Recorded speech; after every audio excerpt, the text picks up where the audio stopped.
80% जो है ना अल्हम्दुलिल्लाह पाकिस्तान मुस्लिम लीग नून का वोट है। अच्छा, मैं आपसे जानना चाहूँगा आइंदा इलेक्शन के हवाले से इस इलाके में कैसी सियासी गहमा गहमी देख रहे हैं?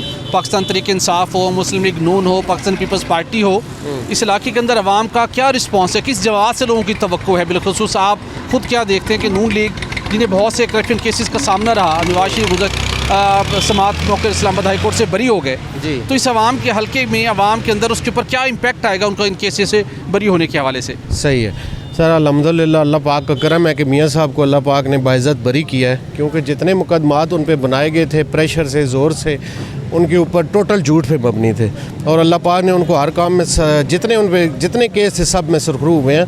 तो बाकी जो इस इलाके में आप कह रहे हैं कि नून लीग की या पाकिस्तान पीपल्स पार्टी की या PTI की सूरत हाल क्या है, तो अल्हम्दुलिल्लाह इस इलाके में मैं आपको कह सकता हूँ कि 80% जो है ना अल्हम्दुलिल्लाह पाकिस्तान मुस्लिम लीग नून का वोट है। और ख़ास करके जहाँ पे जो से ऑलरेडी हमारे कैंडिडेट चले आ रहे हैं मलिक अबरार साहब, उनकी ये बड़ी क्वालिटी है कि उन्होंने अपने दौरे इक़्तिदार में इस एरिए में ना कोई गली छोड़ी है ना वाटर सप्लाई छोड़ी है, यानी कि जितने काम थे स्ट्रीट लाइट्स किसी में उन्होंने कमी पेशी नहीं छोड़ी। और बड़ी बात यह है कि लोगों की खुशी गमी में वो शरीक होते हैं और लोग उनसे बहुत मुतमिन हैं।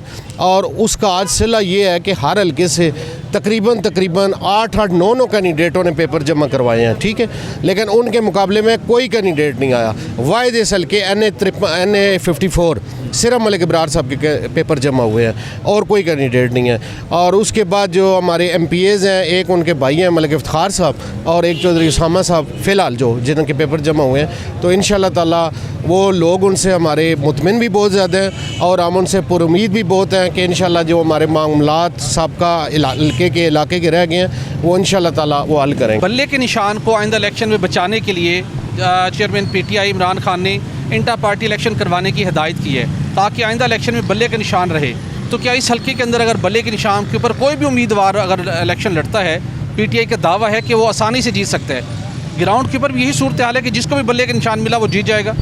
नहीं, पाकिस्तान में रवायत ये है कि जो बंदा ज़ेर अताब हो उसको लोग वोट नहीं देते, जो इसलिए उम्मीद नहीं है कि बल्ले को वोट पड़े। अच्छा, वो ज़ेर ताब हैं, लोग इस वजह से वोट नहीं देंगे, लेकिन सम टाइम लोग हमें ये कहते हैं कि जितने केसेस बने हैं चेयरमैन PTI के ऊपर उससे अवाम में उनकी हमदर्दियों में इजाफा हुआ है। आप कहते हैं लोग वोट नहीं देंगे? ये असल में अवाम जो है ना, वो जब कोई बंदा आगे निकल रहा होता है, मंजर पर नज़र आ रहा होता है कि ये आगे जा रहा है, उसके साथ होते हैं। अच्छा, इस हल्के के अवाम को कौन से ऐसी जमात, कौन सा ऐसा बंदा नज़र आ रहा है जो कि मंजिल की तरफ बढ़ रहा है, जो कि आगे लीड करेगा तो अवाम का रुझान उसकी तरफ होगा? वो किससे अवाम तवक्को रख रहे हैं? इस वक्त मियाँ साहब की जो पोजीशन है उस हवाले से अवाम ज़्यादातर उस तरफ देख रहे हैं।